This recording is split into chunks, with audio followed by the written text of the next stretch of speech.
दोस्तों location location and location, सिर्फ location पे अगर आप बिलीव करते हैं और इस स्टेटमेंट पे आप इन्वेस्टमेंट करना चाहते हैं तो इस वीडियो में आपको कुछ ऐसी बातें बताई जाएगी जो कि डेफिनेटली आपके इन्वेस्टमेंट के पॉइंट ऑफ व्यू से एक डिसीजन लेने में काफ़ी हेल्पफुल करेगा। मेरा नाम है ऋषु कुमार, मैं रियल्टी रिसर्च का फाउंडर हूं और आप लोगों को एडवाइस करता रहता हूं टाइम टू टाइम अपने वीडियो के माध्यम से कि आपको इन्वेस्टमेंट किस तरीके के प्रोजेक्ट में करना चाहिए, क्यों करना चाहिए, किस तरीके से वो सेफ़ एंड सिक्योर हो। तो आ गया हूँ आप लोगों के बीच एक कमर्शियल प्रोजेक्ट की छोटी सी इन्फॉर्मेशन देने के लिए। और आज मैं बात कर रहा हूँ एक ऐसे प्रोजेक्ट का जिसका की लोकेशन बहुत ही बेहतरीन है। नोएडा एक्सप्रेसवे का लोकेशन है और रेजिडेंशियल से घिरा हुआ है। आसपास में काफ़ी सारे कमर्शियल धीरे धीरे डेवलप हो रहे हैं, ऑपरेशनल फंक्शनल हो चुका है। जेपी हॉस्पिटल पास में है और इंटरनेशनल स्कूल्स वगैरह भी पास में ही हैं। तो दोस्तों चलिए बात करते हैं हम लोग एक प्रोजेक्ट की और बात कर रहे हैं साया स्टेटस। साया स्टेटस एक ऐसा प्रोजेक्ट है जो कि नोएडा एक्सप्रेसवे के बहुत ही पॉश इलाके में आता है। सेक्टर 129 का ये लोकेशन है और 129 कम्प्लीटली एक ऐसा सेक्टर डेवलप होता जा रहा है जो आने वाले टाइम में कमर्शियल सेक्टर कहलाएगा। दोस्तों ऑलरेडी आज के टाइम में गुलशन 129 ऑलरेडी डेवलप हो चुका है। पारस एवेन्यू का प्रोजेक्ट यहाँ पे ऑलरेडी ऑनगोइंग है। एस का प्रोजेक्ट अपकमिंग है, गौर का प्रोजेक्ट अपकमिंग है, जो कि आपको सीधे एक बेल्ट में ही पूरा का पूरा कमर्शियल प्रोजेक्ट डेवलप होता हुआ दिखेगा। तो इस प्रोजेक्ट में आपको देखने को मिलता है कई अलग अलग तरीके का इन्वेस्टमेंट जो कि लॉकेबल भी है, भी आपको रजिस्ट्री का ऑप्शन यहाँ पे मिलता है। दोस्तों इस पूरे प्रोजेक्ट को अच्छे से समझेंगे थोड़े से मॉडल पे कि किस तरीके से यहाँ पे इन्वेस्टमेंट के क्या क्या ऑप्शन है और इस पूरे प्रोजेक्ट की क्या प्लानिंग है। ऑल्दो अगर आप इसका टैगलाइन देखें तो टैगलाइन है India's tallest mall. India's tallest mall कैसे है इसको हम लोग थोड़ा सा मॉडल पे समझते हैं। दोस्तों लोकेशन के बारे में चलते हुए बताऊं तो सामने ही आप एटीएस बुके एक प्रोजेक्ट है जो कि हैबिटेट हो चुका है। कई सारे ब्रांड्स वहाँ पे आ रहे हैं, ओपन हो चुके हैं और पीछे पूरा का पूरा जेपी का आपको फुटफॉल देखने को मिलता है जो कि जेपी पिछले 2 सालों में 4000 से ज़्यादा की रजिस्ट्री यहाँ पे कर चुके हैं और आज के टाइम में हैबिटेशन काफ़ी अच्छा हो चुका है। सेक्टर 128 से लेकर के सेक्टर 134 तक का ऐसा लोकेशन है जहाँ पे कम्प्लीटली जेपी वेस्ट टाउन है। तो चलते हैं दोस्तों मॉडल पे और थोड़ा सा मॉडल को समझते हैं कि ये प्रोजेक्ट क्या है और यहाँ पे आपको क्यों इन्वेस्टमेंट करना चाहिए और किस तरीके के ऑप्शंस यहाँ पे आपको इन्वेस्टमेंट का मिल जाता है। तो दोस्तों इस वीडियो में अब हम लोग समझने वाले हैं पूरे का पूरे मॉडल को, क्यों ये प्रोजेक्ट खास है नोएडा में, क्यों ये प्रोजेक्ट में आपको इन्वेस्टमेंट करना चाहिए, क्यों ये प्रोजेक्ट सेफ़ एंड सिक्योर है आपके इन्वेस्टमेंट के लिए। तो चलिए वन बाय वन समझते हैं इस पूरे प्रोजेक्ट को कि किस तरीके से ये प्रोजेक्ट आपके इन्वेस्टमेंट को एक चार चांद दे सकता है और जो आप एक सपना देख रहे हैं आपके इन्वेस्टमेंट का, चाहे वो इन टर्म्स ऑफ अप्रिशिएशन हो, चाहे in terms of rental income हो या काइंड ऑफ एक पेंशन स्कीम हो, किस तरीके से आपकी वो सारी चीज़ें, आपकी वो सारी ड्रीम फुलफिल हो सकती है इस प्रोजेक्ट में, उसके बारे में समझते हैं। दोस्तों सबसे पहले साया एज ए ब्रांड, साया एज ए ब्रांड की बात करते हैं तो साया एक ऐसे डेवलपर है जिन्होंने अपनी कमिटमेंट ऑलरेडी फुलफ़िल करी है अलग अलग प्रोजेक्टों में, जो कि दिल्ली एनसीआर के अलग अलग इलाके में इन्होंने डिलीवर्ड किया है। Starting from Indirapuram, starting from Ghaziabad के अलग अलग लोकेशन में, देन इनके ऑलरेडी जो ऑनगोइंग प्रोजेक्ट्स चल रहे हैं नोएडा एक्सटेंशन में और भी दूसरे जगह नोएडा एक्सटेंशन में ऑलरेडी डिलीवर्ड प्रोजेक्ट हैं। वो एक कमिटमेंट दिखाता है डेवलपर का कि जो इन्होंने कमिटमेंट किया था वो ऑलरेडी इन्होंने फुलफ़िल किया है। तो यहाँ पे आपको एक श्योरिटी मिलता है, एश्योरेंस मिलता है कि आप उस डेवलपर के साथ इन्वेस्टमेंट करने जा रहे हैं जिनका कि बैकग्राउंड है डिलीवरी करने का। दूसरी बात, अब हम बात करते हैं कि इस डेवलपर ने एक ऐसे आर्किटेक्ट को सेलेक्ट किया है जिन्होंने इस प्रोजेक्ट को पूरा का पूरा डिज़ाइन किया है और इस आर्किटेक्ट का नाम है DP architect Singapore. DP architect Singapore वही आर्किटेक्ट हैं जिन्होंने एक लैंडमार्क प्रोजेक्ट या डिज़ाइन किया है और उसका नाम है दुबई मॉल या गोल्डन माइल कॉम्प्लेक्स। ये एक ऐसा प्रोजेक्ट है जिनको कि हम जानते हैं उनके लैंडमार्क होने की वजह से, और जो उनका लैंडस्केपिंग रहा है, जो उनका पूरा का पूरा डिज़ाइन रहा है, उसके वजह से हम उस प्रोजेक्ट को जान पाते हैं।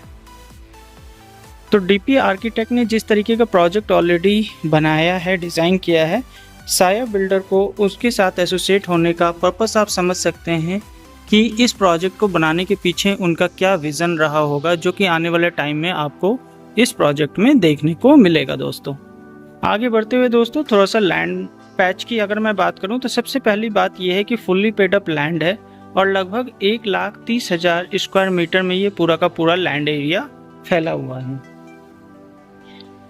इस प्रोजेक्ट को आने वाले टाइम में आप देख पाएंगे as a tallest mall of India. Tallest mall जब हम कहते हैं तो टॉलेस्ट मॉल का मतलब ये नहीं है कि कितने एरिया में फैला हुआ है। टॉलेस्ट मॉल का मतलब ये है ग्राउंड फ्लोर से लेकर के टोटल जो इसकी हाइट है 9 फ्लोर तक, ये टोटल का टोटल सिंगल कमर्शियल प्रोजेक्ट है।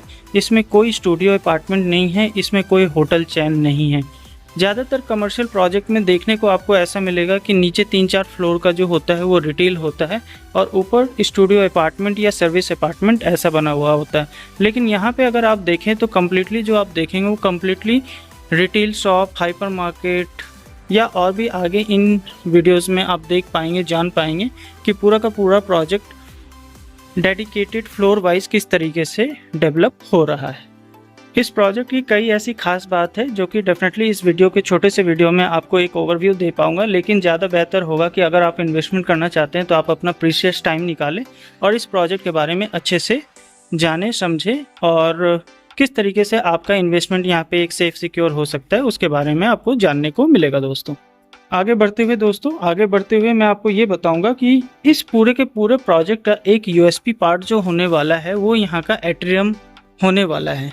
जिस तरीके से डीपी आर्किटेक्ट ने डिज़ाइन किया है एट्रियम को, वो पूरा का पूरा दिल्ली एनसीआर में मैं कह सकता हूँ या ऑल ओवर इंडिया में किसी भी ऐसे प्रोजेक्ट में आपको एट्रियम देखने को नहीं मिलेगा जिस तरीके से यहाँ पे डिज़ाइन किया गया है।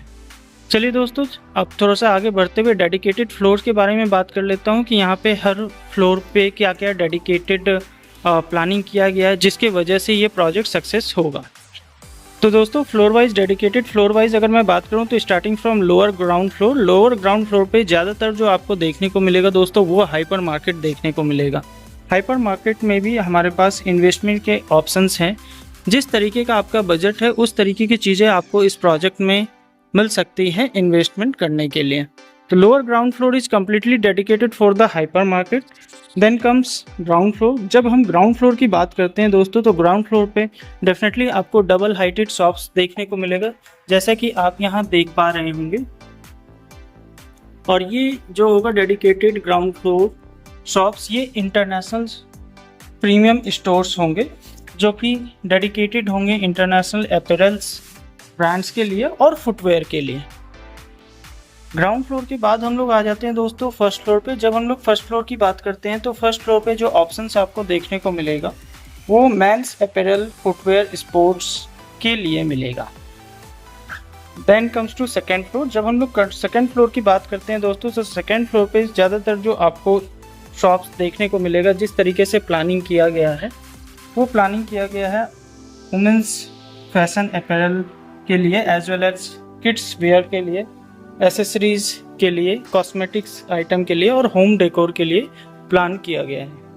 इसी तरीके से जब हम थर्ड फ्लोर की बात करते हैं तो दोस्तों थर्ड फ्लोर पे डेफिनेटली जो आपको देखने को मिलेगा वो फैमिली इंटरटेनमेंट पर्पज से कई सारी चीज़ें वहाँ पे देखने को मिलेगी, as well as fun zone हो सकता है, as well as food stop हो सकता है दोस्तों। इसके अलावा जब हम फोर्थ फ्लोर पे चलते हैं तो फोर्थ फ्लोर पे डेफिनेटली आपको मल्टीप्लेक्सेस यहाँ पे देखने को मिल जाएगा। और मल्टीप्लेक्सेस में जो होगा वो एलिट मल्टीप्लेक्सेस होंगे, उसके साथ में ही फाइन डाइनिंग रेस्टोरेंट्स भी आपको देखने को मिल जाएगा। क्योंकि जहाँ पे भी आपने देखा है, जहाँ पे भी मल्टीप्लेक्सेस होते हैं वहाँ पे डेफिनेटली डाइनिंग स्पेस ज़रूर होता है, फूड स्पेस ज़रूर होता है, जो कि एक काफ़ी अच्छा फुटफॉल गैदर करने का एक वेज होता है। इसके अलावा फिफ्थ फ्लोर पे बात करें दोस्तों तो फिफ्थ फ्लोर पे कम्प्लीटली किसी भी मॉल में हार्डली ही आपने देखने को मिला होगा आपको कि ज्वेलरी के लिए वो डेडिकेटेड एरिया डेवलप करते हैं। तो इस मॉल में आपको 5th फ्लोर पे डेडिकेटेड ज्वेलरी से रिलेटेड शॉप्स आपको देखने को मिल जाएगा।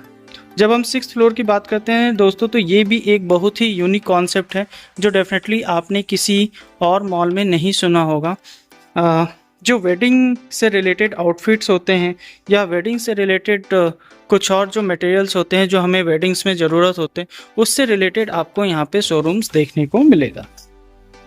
इसके बाद बात कर लेते हैं दोस्तों 7th फ्लोर पे। 7th फ्लोर पे जब हम चले जाते हैं तो आज के टाइम में जो सबसे ज़्यादा ज़रूरत है वो होता है फिज़िकल आउटफिट का। उसके अलावा अगर मैं बात करूं तो वेलनेस हब हो गया, वेलनेस क्लिनिक हो गया, कॉस्मेटिक सेंटर्स हो गए या जिम से रिलेटेड हो गया, वो आपको देखने को मिलेगा 7th फ्लोर पे।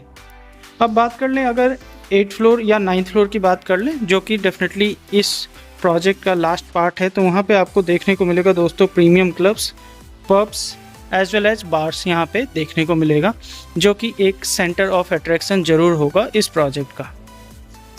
तो यहाँ पे आपको छोटे से लेकर के बड़े तक के इन्वेस्टमेंट के ऑप्शन मिल जाते हैं दोस्तों। जैसा भी आपका इन्वेस्टमेंट का प्लान हो आप हमारे साथ शेयर कर सकते हैं, आप हमारे साथ डिस्कस कर सकते हैं। हमारी सेल्स एक्सपर्ट टीम यहाँ पे होती है जिससे आप डिस्कस करके ये समझ सकते हैं कि किस तरीके का इन्वेस्टमेंट आप यहाँ पे कर सकते हैं और किस तरीके से वो आपको रिटर्न दे सकता है, किस तरीके से आने वाले टाइम में अच्छा एक कैपिटल एप्रिसिएशन आप ले सकते हैं। ये सारी चीज़ों की जानकारी आप हमारे सेल्स एक्सपर्ट टीम से मिल करके कोऑर्डिनेट कर सकते हैं दोस्तों। आई होप दोस्तों थोड़ी सी एक छोटी इन्फॉर्मेशन देने की कोशिश मैंने करी है। वीडियो को ज़्यादा लंबा ना करते हुए मैं अपने वीडियो को यहीं पे पॉज करता हूँ और मिलता हूँ आप लोगों से बहुत ही जल्द एक नए इन्फॉर्मेशन के साथ, एक नए वीडियो के साथ। टिल देन मैं आपका दोस्त and host Rishu Kumar exit करता हूँ इस वीडियो से। जय हिंद, जय भारत दोस्तों।